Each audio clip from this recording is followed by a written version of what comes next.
Asia की एक ऐसी सरजमीन जहां सदियों से तलवारें चलती रहीं, जहां सल्तनतें बनती रहीं और मिटती रहीं, और जहां आज भी जंग की परछाइयां मौजूद हैं। आज हम आपको ले जा रहे हैं एक ऐसे मुल्क की तरफ जो पिछली कई सदियों में सैकड़ों जंगें लड़ चुका है और आज भी मुकम्मल अमन नहीं देख सका।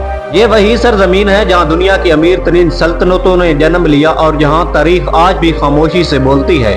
हम बात कर रहे हैं ईरान की। ये एक अजीब मगर हकीकत पसंद मुल्क है। यहाँ के लोग बज़ाहिर खुशहाल नजर आते हैं, लेकिन मुल्क की करेंसी दुनिया की कमजोर तरीन करेंसियों में शुमार होती है।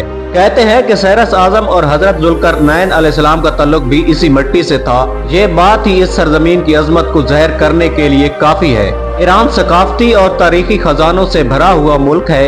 यहाँ हजारों ऐसे मकामात मौजूद हैं जो यूनेस्को के आलमी विरसे में शामिल हैं, यानी वो मकामात जिन्हें जंग के दौरान भी निशाना नहीं बनाया जा सकता। ये दुनिया की कदीम तरीन तहजीबों में से एक है जिसकी तारीख तकरीबन 7000 साल पुरानी समझी जाती है।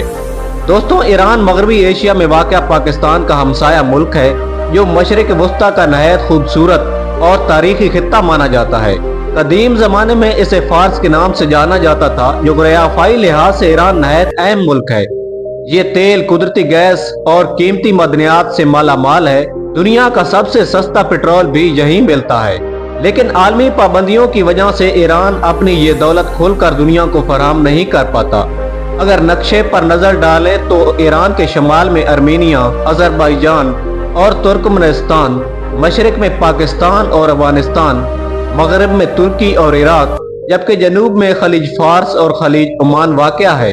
इसी जोग्राफियाई अहमियत ने ईरान को हमेशा आलमी ताकतों की नजर में रखा। ईरान एशिया में खुश्क मेवाजात पैदा करने वाला दूसरा बड़ा मुल्क है। लाखों एकड़ पर फैले बागात जहां से पिस्ता, बादाम और दीगर खुश्क मेवाजात दुनिया भर में एक्सपोर्ट किए जाते हैं। ईरान का सरकारी नाम इस्लामी जमहूरिया ईरान है। ये मुल्क 16 लाख मुरब्बा किलोमीटर से ज्यादा रकबे पर फैला हुआ है और रकबे के लिहाज से दुनिया का 17वां बड़ा मुल्क है। इंतजामी तौर पर ईरान को 31 सूबों में तकसीम किया गया है, जिनमें तकरीबन 1200 शहर शामिल हैं। फारस ईरान का सबसे बड़ा सूबा है। अब अगर बात करें ईरान की ताकत की, तो इसका दिफाई निजाम मशरिक वस्ता में खास मकाम रखता है। तकरीबन 10 लाख से ज्यादा फौजी ताकत, जदीद missile systems, Fatah missile program, drone technology, आबदोजे और साइबर वार में महारत, ये सब ईरान को खित्ते की एक अहम मजबूत ताकत बनाते हैं। 2025 तक ईरान के पास तकरीबन 300 जंगी तैयारे मौजूद हैं। साइबर वार के मैदान में ईरान की फोर्स अमेरिका और इसराइल के खिलाफ फाल समझी जाती है। यहाँ एक हैरान कुन हकीकत भी सामने आती है। ईरान दुनिया का वो मुनफरिद मुल्क है जहाँ अवाम निस्बतन खुशहाल, जबकि हुकूमत माली मुश्किलात का शिकार है। ईरान की मजमूई कौमी पैदावार तकरीबन 463 अरब अमरीकी डॉलर है और जीडीपी के लिहाज से यह दुनिया का 110वां अमीर मुल्क है। आम ईरानी शहरी की सालाना आमदन तकरीबन 5300 अमरीकी डॉलर है, लेकिन करेंसी की कदर इतनी कम है कि एक अमरीकी डॉलर के बदले 40,000 से ज्यादा ईरानी रियाल मिलते हैं। ईरानी रियाल दुनिया की दूसरी कमजोर तरीन करेंसी कहलाती है। अब आइए चलते हैं ईरान के दिल की तरफ, तेहरान। तेहरान ना सिर्फ ईरान का दारुल हुकूमत है, बल्कि दुनिया की कदीम तरीन शहरों में से एक भी है। ये शहर जदीद इमारतों, कदीम तहजीब और गुंजान आबादी का अजीब इम्तजाज है। ईरान अक़वाम मुत्तहिदा, ओपेक और OIC का मुस्तकिल रुकन है। यहाँ का बुलंद तरीन मकाम दमांद पहाड़ है जो बर्फ से ढका हुआ ईरान की शान बनकर खड़ा है।